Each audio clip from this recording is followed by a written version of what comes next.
Hello दोस्तों, नमस्कार। आप कैसे हैं? जैसा कि मैंने आपको दिया था, हम चल रहे थे आर्टिकल्स। जो कॉन्स्टिट्यूशन का आर्टिकल है, उस आर्टिकल का कुछ वर्जन मैंने बताया था। आज हम चलेंगे हिस्ट्री के कुछ वंश और उनके वंश के संस्थापक। किस वंश के संस्थापक कौन है, और फिर हम विशेष चर्चा भी करेंगे इस पर, किस वंश का क्या उद्देश्य था, कैसा नहीं था। एक आर्टिकल्स और बचा हुआ है, कल का वीडियो में आपको जरूर देंगे। एक और मात्र एक वीडियो है आर्टिकल्स का, जिस पर हम चर्चा करेंगे, छोटा सा, लेकिन आज के लिए यही दिखाया जा रहा है। सबसे पहले आता है प्रमुख वंश एवं उसके राजवंश। सबसे पहला देखिए कि गुर्जर प्रत्याहार। गुर्जर प्रत्याहार होता क्या था कि जब लोग एक स्थान से दूसरे स्थान भिक्षाटन करते थे और शिकार करके अपना भोजन पोषण भरण पोषण करने का मुख्य जरिया उद्देश्य बनाया हुआ था, तो वह जो हुआ वह गुर्जर प्रत्याहार। इस गुर्जर प्रत्याहार हर बार VVI क्वेश्चन पूछा जाता है, गुर्जर प्रत्याहार क्या होता है। विद्यार्थी है पर कॉन्सेप्ट गड़बड़ देते हैं, उसको याद ही नहीं रहता है। गुर्जर प्रत्याहार के सबसे पहले लिखना चाहिए उसके जो संस्थापक कौन थे। हरिश्चंद्र नागभट्ट ये गुर्जर प्रत्याहार के संस्थापक है। इन्होंने ही टोली को शुरू किया भिक्षाटन कराना। सीधे तौर पर कहा, दलितों का एक प्रकार का ये मुख्य साम्राज्य के रूप में खड़ा हुआ।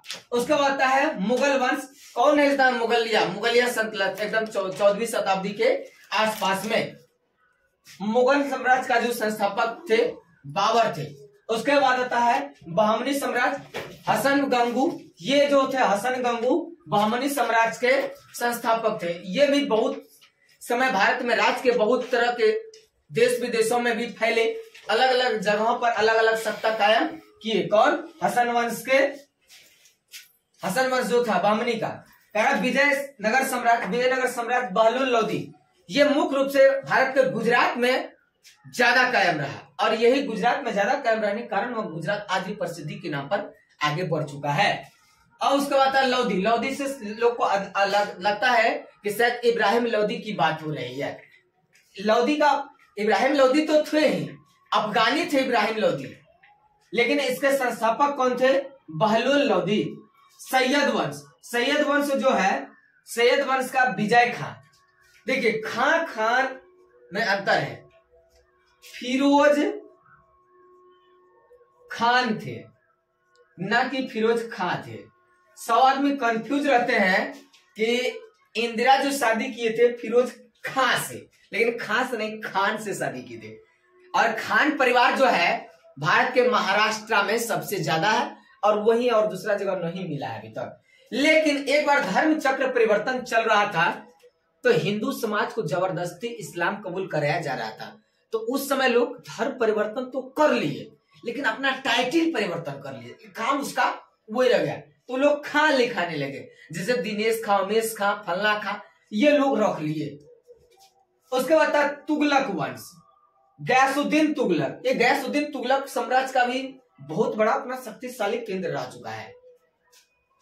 उसका खिलजी वंश का, इसका मतलब ये नहीं कि खिलजी उड़ाना, बाप रे, खिलजी वंश का साम्राज्य तो कुछ और ही था, ना जाने क्या क्या ज्वालामुखी के रूप में दिखा गया। जलालुद्दीन फिरोज खिलजी, वही खिलजी आया। तो ये लोग जो है काफी चर्चा में रहे और अपने साम्राज्य को खड़ा किए, देश को लूटने का भी काम। और खिलजी साम्राज्य ही, बाप रे बाप, क्या कहिएगा। तक्षशिला विश्वविद्यालय, नालंदा विश्वविद्यालय, खिलजी साम्राज्य ही लूटा, जलाया, आग लगाया। उसके बाद गुलाम वंश। कुतुबुद्दीन ऐबक जो थे, ये भी भारत को लूटने में अहम भूमिका निभाए। उसका चंदेल वंश का इतिहास बहुत पुराना तो नहीं है। मध्य जो इतिहास है, माध्यमिक इतिहास मध्य क्षेत्र का, उसमें चंदेल वंश का काफी चर्चा है। और इस चंदेल वंश का संस्थापक कौन थे? नन्नुक थे। उसका चौहान वंश, आज जो सुनते हैं चौहान परिवार, जिसको नूनिया जाति के नाम से भी लोग जानते हैं। तो इस वंश के संस्थापक थे वासुदेव, और नूनिया जाति ही चौहान लिखाते हैं। शिवराज सिंह चौहान, आप लोग सुने होंगे, मध्य प्रदेश के पूर्व मुख्यमंत्री शिवराज सिंह चौहान। तो ये लोग चौहान संप्रदाय जाति के लोग थे। चौहान के वंश के संस्थापक कौन थे? वासुदेव थे। उसके बाद आता है सेन वंश। सेन मतलब नाई जाति के, सेन नाई कर्पूरी, ये सब जो है क्या है, हम लोग नाई परिवार से। सेन संस्थापक उसका कौन थे सेन के, तो सेन का आता है सामंत सैन। उसका चोल वंश का था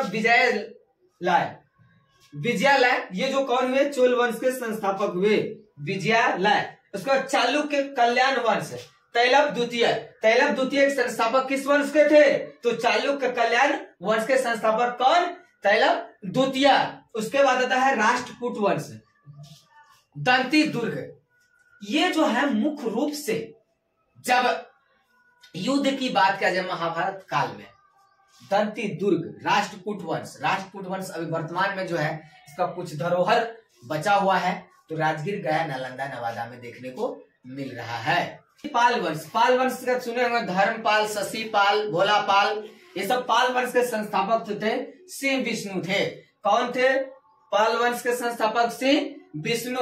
उसके बाद आता है पल्लव वंश, पाल वंश के है गोपाल, पाल का मतलब गोपाल, गौ को पालन करने वाला अर्थात गोपाल। तो पूछेगा बताइए पाल वंश के संस्थापक कौन थे, तो गोपाल थे। उसके बाद है गुप्त वंश के श्रीगुप्त।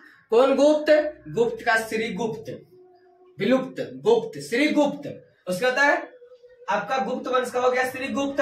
उसके बाद मौर्य साम्राज्य, चंद्रगुप्त मौर्य। कौन नहीं जानता, नंद वंश के विध्वंस करने वाले यही थे।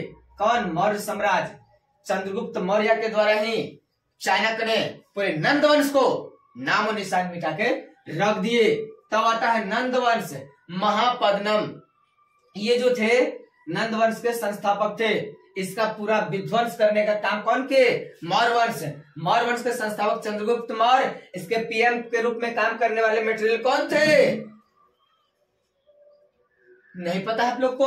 उसके जो संस्थापक थे उसका मुख्य रूप से चंद्रगुप्त मौर्य का गुरु चाणक्य थे, जिसको कौटिल्य के नाम से भी जाना गया। उसके बाद हर्यक वंश के संस्थापक बिंबिसार थे। आज का टॉपिक में हमने बताया प्रमुख राजवंश एवं उनके संस्थापक। इतिहास की कुछ छोटी जानकारियां के रूप में मैंने आपको दे दिया।